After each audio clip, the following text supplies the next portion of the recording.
Now, when it comes to finding love, we know millions of people in the UK now turn to the internet. But can you always be certain that the person you're speaking to is real? Figures seen exclusively by this programme show that in the last year, a record number of people, almost 4,000, became victims of online dating scams. Between them, they were conned out of £39 million. According to the National Fraud Intelligence Bureau, that's the highest total ever recorded. So what makes someone send vast sums of money to a person they've never met? Nicola Rees has been to meet the women who've lost hundreds of thousands of pounds.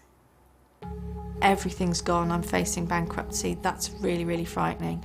I woke up in the middle of the night and suddenly realised not only was it a scam, but that this so-called John was part of this gang. I suppose the other aspect is that somebody's got inside your head and they've just brutalised you emotionally.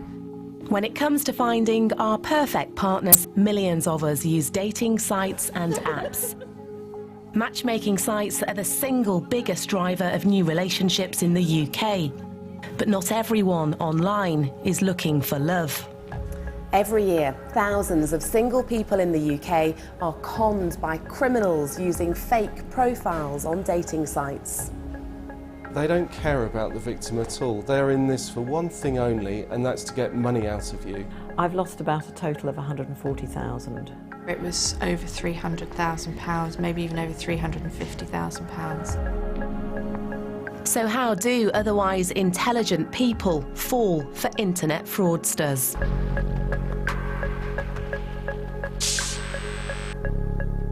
He was a widower with a young son. His wife had died of cancer.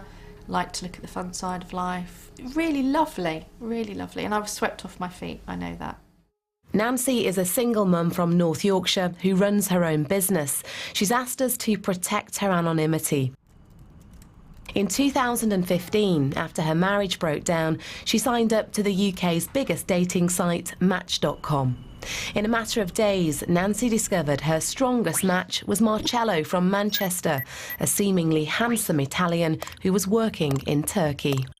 He seemed attractive, but that wasn't the bit that I really liked. It was the fact that we seemed to have a rapport, similar values, and we got on well and wanted the same thing. After just a few days, Marcello persuaded Nancy to move their chat off the dating website and onto an instant messaging service.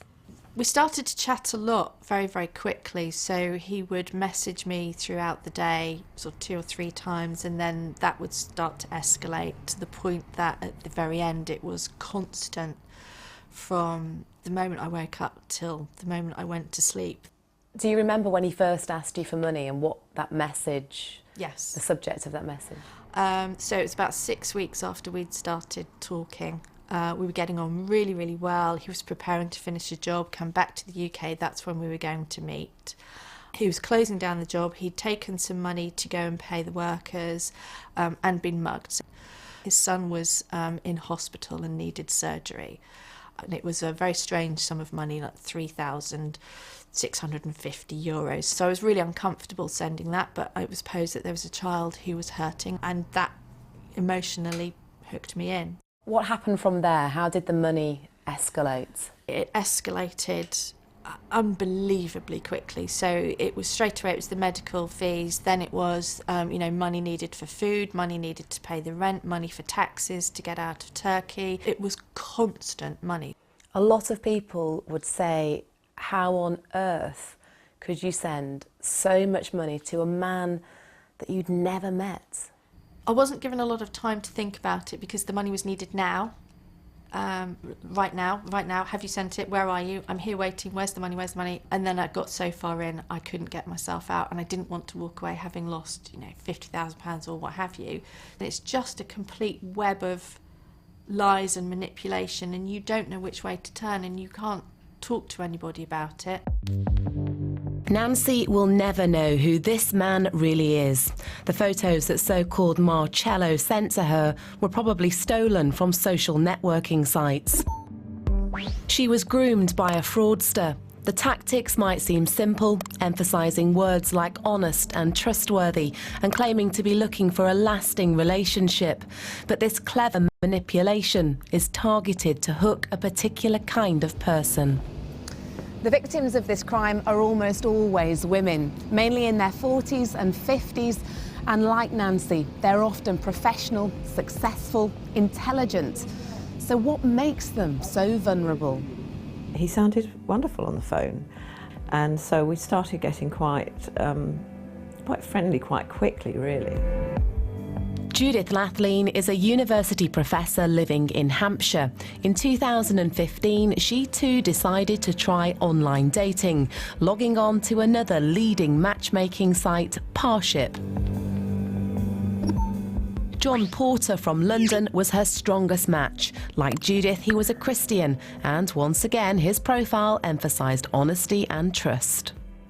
It sounded as though he had a very similar interests. He said he liked walking, he liked being active, so from that point of view I felt that we would be a good match. So how soon did the conversation turn to money? He talked about his job as an interior designer. He talked quite a lot about his job as an interior designer, and he said that he'd done a lot of work abroad, and that he was setting this contract up. When he went to South Africa, what he said was, I've got to have a bond of good faith against me not delivering the goods. Well, I have known people who've been in business and they have to put up a bond of good faith, so again I didn't think it was strange. He lost his passport, this was the story. The emails started getting a bit frantic and or phone calls, and I immediately, because I was so believing in him, I immediately said, don't worry, John, I can loan you some money. You're a respected academic, you're clearly intelligent, successful, articulate. Judith, why was your judgment so poor here? Because I believed in John, I believed that I was helping him, and I was completely bowled over by him. And now I look back and I think, how can it happen? I mean, at the time it was very emotional, it was very real. The relationship was so real to Judith that she continued to go along with John's plans even after they became absurd. Several weeks later, John told Judith he had more than £15 million trapped in a safety deposit box in Amsterdam.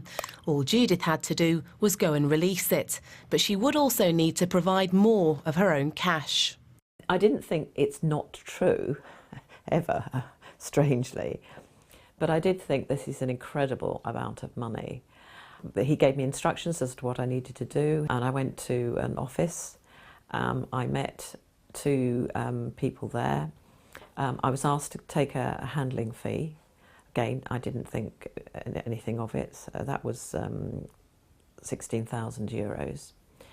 And then they took me into a room, and they showed me this trunk that had a metal trunk that had all these notes in. Yeah, they're all in US dollar bills. So here you are in a room in Amsterdam with two strange men and a trunk full of American $100 bills, and at no point does an alarm bell ring in your minds, hang on, this is an incredibly strange situation. Well, yes, it was strange, not within my experience at all. But the men were perfectly professional. I got a receipt, so-called receipt, for the money that I took as a management fee. They had an answer for everything. It was 5 months before Judith realised that the man she thought she loved was entirely fake. So-called John Porter didn't exist. Judith had given her life savings to an organised criminal gang. What was the moment that you did realise this was a scam? It was when they started asking for ridiculous amounts of money. I sought help from a friend, and they said, well, this sounds to us very much like it's a scam. Went to bed that night. I woke up in the middle of the night and suddenly realised not only was it a scam, but that this so-called John was part of this gang, and I felt absolutely terrible. Judith's story is not unique. With as many as 1 in 3 relationships in the UK now starting online, the internet is becoming an increasingly lucrative place for cyber criminals. We've discovered that last year alone, almost 4,000 people were conned by online dating scammers, with losses amounting to a record £39 million. But even the most detailed statistics can't predict the true scale of this problem. So many of these crimes will never be reported because people are simply too ashamed or embarrassed to admit they've been conned. I've come to the University of Warwick to meet one of the country's leading cyber psychologists. Professor Monica Whitty has spent years researching romance scams. It's definitely not the case that stupid people fall for romance scam. They can be very clever people. The criminal talks to them morning, noon and night. They use email to send them poetry. They use instant messenger to groom them and to talk to them, to keep them awake at night. So they groom them until they're ready, really, to give up money to that criminal. What kind of an impact can this sort of crime have on the victim? The aftermath is quite severe. It's, in a number of cases, we've learned of people who have committed suicide, so that's how severe it can be. Judith and Nancy were both persuaded to move their conversations off the dating websites after just a few days. It's a common tactic used by cyber criminals and makes them even more difficult to trace. Virtually all of them say don't go off the website too quickly, so I did entirely the wrong thing. But this was encouraged partly by him, but partly because it seemed practical to do so. In a statement, Parship pointed out that their security systems do scan for fake profiles, but they say that in Judith's case, communication was switched very quickly to outside the protected Parship platform. So the blocking facilities did not manage to prevent further contact with the scammer. It was literally because it was just easier to chat. We could almost have instant communication rather than waiting for an email to send and be received and things like that. I had no idea that that was a bad thing to do. In response to Nancy's story, Match.com say, we provide regular advice on how to stay safe and suggest members keep conversations on the site so that we can identify abnormal activity. You should never send money, they say, to anyone you meet online, just as you would never give money to someone you recently met in a pub. It's simple advice, but it isn't working. More and more people are becoming victims of this crime. Each of our victims are losing on average £10,000, and of course by the examples that you've highlighted today you can see that it can run into hundreds of thousands of pounds. Steve Proffitt is Deputy Head of the UK's National Cybercrime Reporting Centre. A year ago we were having 250 reports a month. We're now up to over 350 reports a month, and the amount of money these victims are losing is rising steadily as well. Shouldn't the police be doing more here to protect the victims and, crucially, to trace the criminals? They're in foreign jurisdictions, they're in West Africa, Eastern Europe, places like that, and it's very difficult for British law enforcement to take action against them in those jurisdictions. In most cases, by the time victims realise they've been scammed, their money is long gone. Judith sent huge amounts from her NatWest account. She's angry that her bank never challenged her. I reported it to my bank in August, and the money went out in about 4 or 5 different transfers, very large amounts of money, into different banks, all in Hong Kong. And they never question it once. NatWest sent us a statement in response to Judith's story. They say, unfortunately, we weren't able to trace any remaining funds in this case due to the amount of time that had passed between payments and notification of the scam.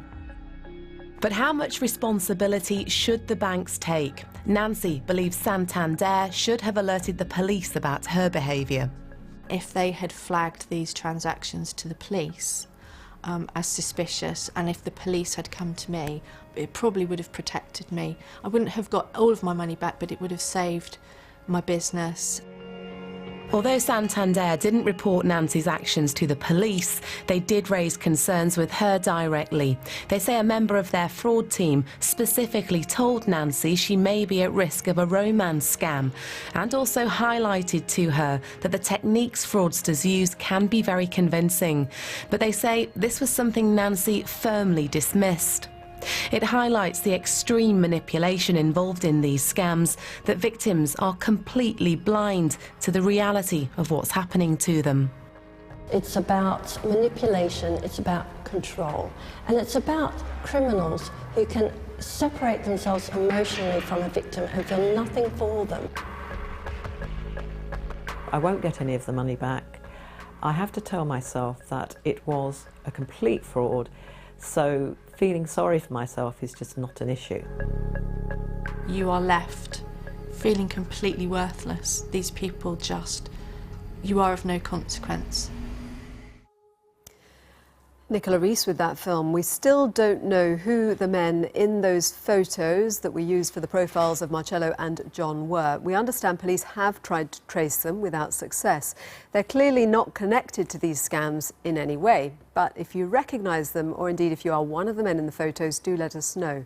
We'll be discussing this issue further after 10 this morning. Do get in touch with your thoughts. And if you want to watch Nicola's film again or share it, visit our programme page bbc.co.uk/Victoria.